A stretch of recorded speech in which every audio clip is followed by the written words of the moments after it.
ಯೋಜನೆ ವಿರೋಧಿಸಿ ಸ್ಥಳೀಯ ರೈತರು ಹೋರಾಟ ಮಾಡ್ತಾ ಇದ್ದಾರೆ. ಬಿಜೆಪಿ JDS ಸಪೋರ್ಟ್ ಮಾಡೋದು ಆ ಹೋರಾಟಕ್ಕೆ ಅದು ಬೇರೆ ವಿಷಯ. ಅದು ರೈತರು ಹೋರಾಟ ಮಾಡ್ತಾ ಇದ್ದಾರೆ. ಆ ರೈತರ ಹೋರಾಟವನ್ನು ಗಂಭೀರವಾಗಿ ಈ ಸರ್ಕಾರ ಪರಿಗಣಿಸದಂತೆ ಕಾಣ್ತಾ ಇಲ್ಲ.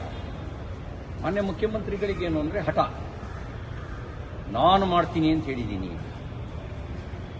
ಮಾಡೇ ಮಾಡ್ತೀನಿ, ಯಾರು ವಿರೋಧ ಮಾಡಿದರೂ ಮಾಡ್ತೀನಿ ಅನ್ನೋ ಮನೋಭಾವನೆ ಪ್ರಜಾಪ್ರಭುತ್ವಕ್ಕೆ ಪೂರಕವಾಗಿರ್ತಕ್ಕಂಥ ಮನೋಭಾವನೆ ಅಲ್ಲ, ಅದು ಸರ್ವಾಧಿಕಾರಿ ಮನೋಭಾವನೆ. You are not a dictator. ಇಲ್ಲಿರೋ ಡೆಮಾಕ್ರಸಿ. ನೀವು ಡಿಕ್ಟೇಟರ್ ಥರ ವರ್ತನೆ ಮಾಡೋಕ್ಕಾಗಲ್ಲ. ನೀವು ಕನಕಪುರ ರಿಪಬ್ಲಿಕ್ಕನ್ನ 35 ವರ್ಷದಿಂದ ನಡೆಸ್ಕೊಂಡು ಬಂದಿರ್ಬೋದು, ಆದರೆ ಅದು ಪ್ರಜಾಪ್ರಭುತ್ವದ ಆಶಯಕ್ಕೆ ವಿರುದ್ಧವಾಗಿರೋದು. ಹಾಗಾಗಿ ರೈತ ವಿರೋಧದ ಯೋಜನೆಯನ್ನು ಕೈಬಿಡಿ. ಇವತ್ತಿಗೂ 80% ರೈತರು ವಿರೋಧ ಮಾಡ್ತಾ ಇದ್ದಾರೆ ಅಂತ ಆದಮೇಲೆ ಯಾಕೆ ಈ ಹಠಮಾರಿತನ? ಯಾಕೆ? ಏನು ಉದ್ದೇಶ? ಇದರಿಂದ ಸಾಧಿಸೋದೇನು? ರೈತರ ಸಮಾಧಿ ಮೇಲೆ ನೀವು ಟೌನ್ಶಿಪ್ ಮಾಡ್ತೀರಾ? ನಿಮಗಿದು ಎಚ್ಚರಿಕೆ ಗಂಟೆ ಆಗಬೇಕು. ನಿನ್ನೆ ಮಾಡಿರೋ ಪೊರಕೆ ಸೇವೆ ನಿಮ್ಮ ಸರ್ಕಾರಕ್ಕೊಂದು ಎಚ್ಚರಿಕೆ ಗಂಟೆ ಆಗಬೇಕಾಗಿತ್ತು. ನೀವು ಬದಲಿಗೆ ಏನು ಮಾಡಿದ್ರಿ? ಬದಲಿಗೆ ರೈತರ ಮೇಲೆ 307 ಕೇಸ್ ಹಾಕ್ತೀರಿ. ಆ ರೈತರ ಮೇಲೆ ಕೇಸ್ ಹಾಕೋದಲ್ದೆ ಇವತ್ತು 2000 ಜನರ ಪೊಲೀಸರನ್ನು ತಗೊಂಡೋಗಿ ಅಲ್ಲಿ ಡೆಪ್ಯೂಟ್ ಮಾಡಿ ನಿಲ್ಲಿಸ್ಕೊಂಡು ಸರ್ವೆ ಮಾಡಿಸ್ತೀನಿ ಅಂತ ಹೇಳ್ತಿದ್ರಿ. ಯಾರಿಗೆ ಲಾಭ ಮಾಡ್ಕೊಡಕ್ಕೆ? ಈ ಟೌನ್ಶಿಪ್ಪಿಂದ ಯಾರಿಗೆ ಲಾಭ ಹೇಳಿ?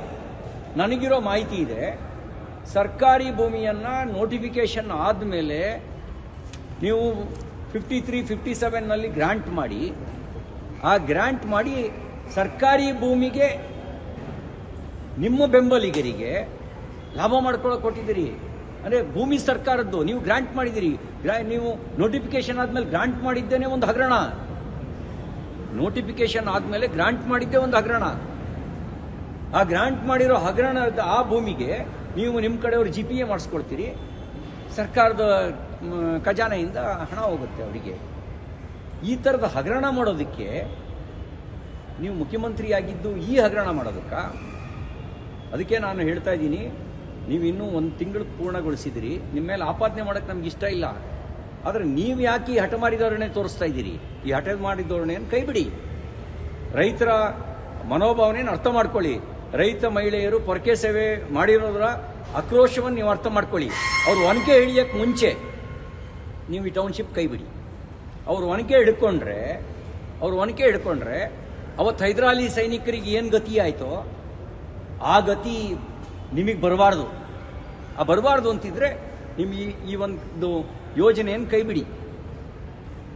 ನಮ್ಮ ಗೃಹ ಸಚಿವರು ಟ್ವೀಟ್ ಮಾಡಿರ್ಬೇಕಲ್ವಾ? ಇನ್ನೂ ಮಾಡಿಲ್ಲ. ಅವರಿಗೆ ಬಹುಶಃ ಬ್ಯುಸಿಯಾಗಿರಬೇಕು, ಮರ್ತಿರ್ತಾರೆ. ನಾನು ಸಜೆಷನ್ ಕೊಡ್ತೀನಿ, ತಕ್ಷಣ ಗೃಹ ಸಚಿವರೇ ಟ್ವೀಟ್ ಮಾಡಿ. ಏನಂತ ಮಾಡಬೇಕು? ಕಲಬುರಗಿ ನನ್ನ ಟೆರಿಟರಿ ಒಳಗಿಲ್ಲ. ಕಲಬುರಗಿನಲ್ಲಿ ಭ್ರೂಣ ನಾಪತ್ತೆ ಆದರೂ ನನಗೆ ಸಂಬಂಧ ಇಲ್ಲ. ಕಲಬುರಗಿಯಲ್ಲಿ ಅತ್ಯಾಚಾರ, ಕೊಲೆ, ಸುಲಿಗೆ ನಡೆದರೂ ನನಗೆ ಸಂಬಂಧ ಇಲ್ಲ. ಕಲಬುರಗಿಯಲ್ಲಿ SSLC PUC ರಿಸಲ್ಟು ಲೋಯೆಸ್ಟ್ ಆದರೂ ನನಗೇನು ಸಂಬಂಧ ಇಲ್ಲ. ಕಲಬುರಗಿಯಲ್ಲಿ ಜೈಲ್ ಬ್ರೇಕ್ ಆದರೂ ನನಗೆ ಸಂಬಂಧ ಇಲ್ಲ. ನನಗೆ ಸಂಬಂಧ ಇರೋದು ಮಾತ್ರ ಟ್ವೀಟು ಅಂಥೇಳಿ. ಮತ್ತು ಮುಖ್ಯಮಂತ್ರಿಗಳಿಗೆ ಒಂದು ಸಲಹೆ ಕೊಡೋಕ್ಕೆ ಬಯಸ್ತೇನೆ. ನೀವು ಒಂದು ಹೊಸ ಖಾತೆಯನ್ನು ಕ್ರಿಯೇಟ್ ಮಾಡಿ. ಹೇಗೋ ಒಂದು ಏನು ಹೇಳಿದ್ರಲ್ಲ, ಎಂಥದ್ದು ಅಲ್ಲಲ್ಲ, ಪ್ರಜಾಸೇವಾ ಇಲಾಖೆ ಅಂತ ಮಾಡ್ತೀನಿ ಅಂತ ಹೊರಟಿದ್ದೀರಿ. ಒಂದು ಟ್ವೀಟ್ ಇಲಾಖೆ ಮಾಡಿ ಅದನ್ನ ಸನ್ಮಾನ್ಯ ಗೃಹ ಸಚಿವರಿಗೆ ಆ ಖಾತೆಯನ್ನು ವಹಿಸ್ಕೊಡಿ. ಹೇಗೂ ಅವರು ಇಂಡೈರೆಕ್ಟ್ ಆಗಿ ಅದನ್ನು ಪೊಸಿಷನಿಗೆ ತಗೊಂಡಿದ್ದಾರೆ. ಹಾಗಾಗಿ ಆಡಳಿತವನ್ನು ಪೊಸಿಷನಿಗೆ ತಗೊಳ್ಳದೇ ಇದ್ರು ಇದನ್ನೆಲ್ಲ ಪೊಸಿಷನಿಗೆ ತಗೊಂಡಿದ್ದಾರೆ. ಹಾಗಾಗಿ ಅವರಿಗೊಂದು ಟ್ವೀಟ್ ಖಾತೆ ಮಾಡಿ ಆ ಖಾತೆಗೆ ನೀವು ಪರ್ಮನೆಂಟ್ ಮಂತ್ರಿ ಅಂತ ಮಾಡಿದ್ರು ನಮ್ದೇನು ವಿರೋಧ ಇಲ್ಲ. ಇನ್ನೂ ಟೈಮ್ ಇದೆಯಲ್ವಾ? ಇನ್ನೂ ಆಗಸ್ಟ್ 6ನೇ ತಾರೀಕು ಅಂತಿದೆ. ಅದಕ್ಕೆ ಏನಂತೆ ಏನು ಮಾಡಿದ್ರು ಕಾಂಗ್ರೆಸ್ನವ್ರನ್ನೇ ಮಾಡ್ತಾರೆ. ನಿಮ್ಮನ್ನು ಮಾಡ್ತೀವಿ ಅಂತ ಅವ್ರು ಕರಿಯಲ್ಲ, ನಮ್ಮನ್ನು ಕರೆದ್ರೂ ನಾವು ಮಂತ್ರಿ ಆಗಕ್ಕೆ ಹೋಗಲ್ಲ. ಹಾಗಾಗಿ ಕಾಂಗ್ರೆಸ್ನವ್ರನ್ನೇ ಮಾಡೋದ್ರಿಂದ ನಾವ್ಯಾಕೆ ತಲೆ ಕೆಡಿಸ್ಕೊಳ್ಳೋಕೆ ಬಿಡಿ. ಆದರೆ ಒಂದೇನು ಅಂದರೆ ಈಗ ಬರಗಾಲ ಇರೋದ್ರಿಂದ ಕನಿಷ್ಠ ಕೃಷಿ ಇಲಾಖೆಗಾದರೂ ಒಂದು ಪೂರ್ಣ ಪ್ರಮಾಣದ ಸಚಿವರನ್ನ ಕೊಡಿ. ಆದಷ್ಟು ಬೇಗ ಆದಷ್ಟು ಬೇಗ ಬರ ಇದೆ. ಕೃಷಿಯಲ್ಲಿ ಬರ ಇರೋದ್ರಿಂದ ಈ ಬರಗಾಲ ಅದ ಸಂದರ್ಭಕ್ಕೆ ಹೋಗಬೇಕು, ರೈತರ ಅಹವಾಲನ್ನು ಕೇಳಬೇಕು. ಯಾರೊಬ್ಬರು ಪೂರ್ಣ ಪ್ರಮಾಣದಲ್ಲಿ ಸ್ಪಂದಿಸುವಂಥ ಕೃಷಿ ಖಾತೆ ಸಚಿವರು ಬೇಕು. ನೀವು ಬೇರೆ ಯಾವುದಕ್ಕಾರು ಕೊಡ್ತಿರೋ ಬಿಡ್ತಿರೋ ಶಿಕ್ಷಣಕ್ಕೆ ಮತ್ತು ಕೃಷಿಗೆ ಒಂದು ಪೂರ್ಣ ಪ್ರಮಾಣದ ಸಚಿವರನ್ನು ಕೊಡಿ. ನಿಮಗೆ ನಮಗೂ ಅರ್ಥ ಆಗತ್ತೆ. ನಿಮಗೆ ನೀವು ಹೊರಗಡೆ ಎಷ್ಟೇ ಬಲಿಷ್ಠರಾಗಿ ಕಂಡರೂ ಕೂಡ ನಿಮ್ಮ ಕೈಕಮಾಂಡ್ ಅಡಿಯಲ್ಲಿ ನೀವು ಯಾರೂ ಸ್ವತಂತ್ರರಲ್ಲ ಅಂತ ನಮಗೆ ಗೊತ್ತು. ನಾನು ಗುಲಾಮ ಅಂತ ಪದ ಉಪಯೋಗಿಸಲ್ಲ. ನೀವು ಸ್ವತಂತ್ರರಲ್ಲ ಅಂತ ನಮಗೆ ಗೊತ್ತು. ಹಾಗೆ ನೀವು ಸ್ವತಂತ್ರ ಅಲ್ಲದೇ ಇರೋದ್ರಿಂದ ನಿಮ್ಮ ಕಷ್ಟ ನಮ್ಗೆ ಅರ್ಥ ಆಗುತ್ತೆ.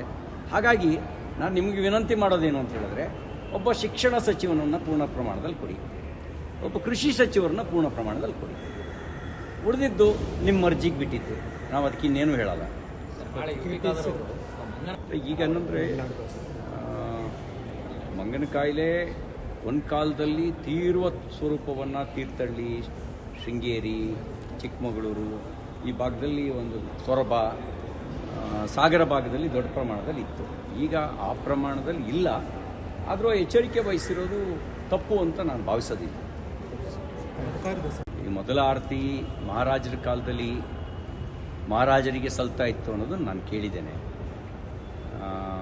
ನಾವ್ಯಾರು ಮಹಾರಾಜರು ಅಂತ ಅಂದ್ಕೊಳ್ಳಲ್ಲ, ನಾನಂತೂ ಅಂದ್ಕೊಳ್ಳಲ್ಲ. ಏಕೆಂದರೆ ಅವರು ಮಹಾರಾಜರು ಇದ್ದಾಗ ನಿಜವಾಗ್ಲೂ ಹೇಳಬೇಕು ಅಂತ ಹೇಳಿದ್ರೆ ಪ್ರಜಾ ಹಿತದ ರಾಜಕಾರಣ ಅವ್ರು ಮಾಡ್ತಾಯಿದ್ರು. ಈಗ ನಾವು ಪ್ರಜಾಪ್ರಭುತ್ವ ವ್ಯವಸ್ಥೆ ಒಳಗಿದ್ದೀವಿ. ನಾವು ಪ್ರಜಾಪ್ರಭುತ್ವ ವ್ಯವಸ್ಥೆ ಒಳಗಿರ್ತಕ್ಕಂಥ ನಾವು ಮಹಾರಾಜರು ಅಂತ ನಾವು ಭಾವಿಸೋದಿಲ್ಲ. ಇನ್ನಷ್ಟು ಹೆಚ್ಚಿನ ಮಾಹಿತಿಗಾಗಿ ಫಾಲೋ ಮಾಡಿ ಬ್ರಿಗೇಡ್ ನ್ಯೂಸ್ ಕನ್ನಡ.